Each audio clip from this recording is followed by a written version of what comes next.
这玩意儿是好玩意儿啊！怎么了，兄弟？我气坏了！你怎么知道我气坏了？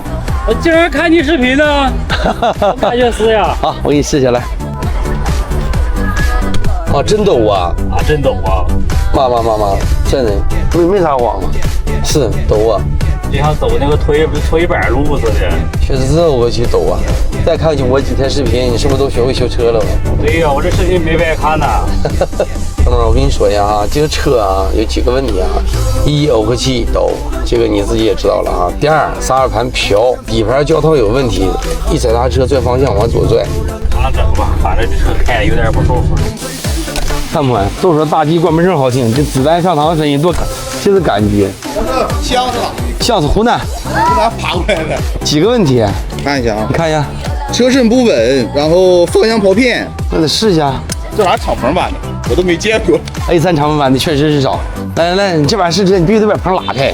首先给车打着，手刹车拉上，开，走。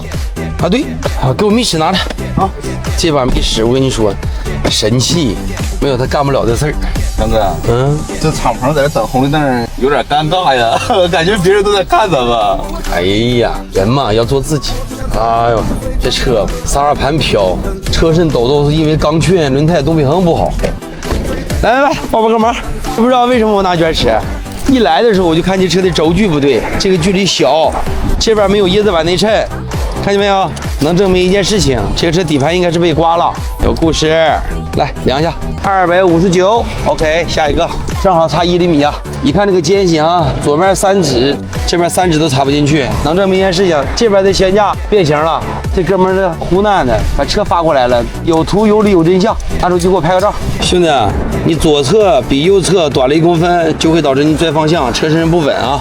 哎，强哥什么时候换的16？没有，这是我在钻石上买的2手苹果14 Pro，才3500，就比新款16少了一个拍照键，却便宜了2000多，性价比超高的。你这么一说，我都想买了。放心吧，现在买新款升级不大，买2手真的很划算，而且转转手机都经过多轮检验，比一般的2手更靠谱。他家苹果本也很划算，买靠谱的2手，我推荐转转。走，维修问题一找到，回家直接秒掉。这相对比抖多少一个好吧也不松吧？自己都知道，底盘异响吧？这底盘一下，我先给你看一下，来，人家退休时退休生活多好。俺们没退休，成天算抖音。右边的悬架完了，一会儿我上家给你看一眼，你瞅，哎妈，拿撬棍来撬呀！完了，你这车活挺麻烦嘛啊，要不然套没了，你看没看着？他俩都打架了，看着没？啊你把这别下来，你看没看？看见没？啊，看明白了吧？这跟你说一样。这点东西都套完了。胶套全碎，这它能不响吗？不响都不可能的。我路演早上那个锐界，好，450这个片，行，我给你看一下，这起步加油的时候有这个事儿，什么声？都不知道你踩一阵就是哗啦哗啦哗啦。就这声吗？就这声，对不对？对，拍录像里响。两下的响吗？但是这个确实就过12万公里以后才有，以前从来都没出来过。中漂磨没了，这个车的通病。这款车的变速箱中壳磨损，磨损之后这个形容词就退扣了，你能明白意思不？再就是我最早跟你说的，这个干踩油，然后档可能就升不起。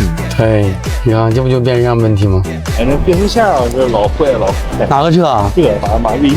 锐意怎么可能老坏呢？这玩意儿老不扛劲儿了。对呀，我都想不明白啊。我纳闷吧，今天高速那提那马有量，那下来以后啊，哼就干给油不走那种。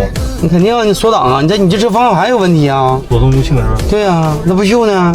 这不是透明吗？我就没当回事啊。谁告诉你了？我看我手高这边修不了，透明，马自达透明。哎呀，你见到不到戏，能修。把电脑拿来插上，然后给它方向盘做个纵置，把这个地方有个连接杆扯下来，完了把里边那个传感器给我扯下来，非常简单。听我说啊，绞个指垫，然后指垫往上一垫，再往上一撞就 OK 了。电子阀性能卡在关闭位置。你这发体变速箱油什么时候换的？上礼拜才换上这块油。走吧，发体搞一下就 OK 了。方向盘这回好多了。你看。你看这个拽不拽方向？你看，对，你这东西轻重是轻重，但是你绝对不能拽方向。 2000来公里，我必须得让他搂一下，让他哥给搂一下，看看有没有什么毛病。从哪过来的？从哪过来的？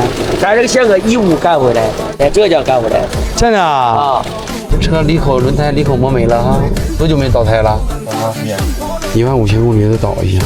哎，大哥，你听没听着？他这个就是跑120快的时候，有点像那个老式三轮车，哒哒哒哒哒哒哒那个声。我就听着嗡。啊，对，也是嗡嗡，就那个声。后边轮胎离口磨没了。来，你手怕脏不？来，跟着我的步伐走哈，木哥，感觉到没？看着了吗？啊，一个个的，一个个的。哎，就它。是这个的。对，走回家。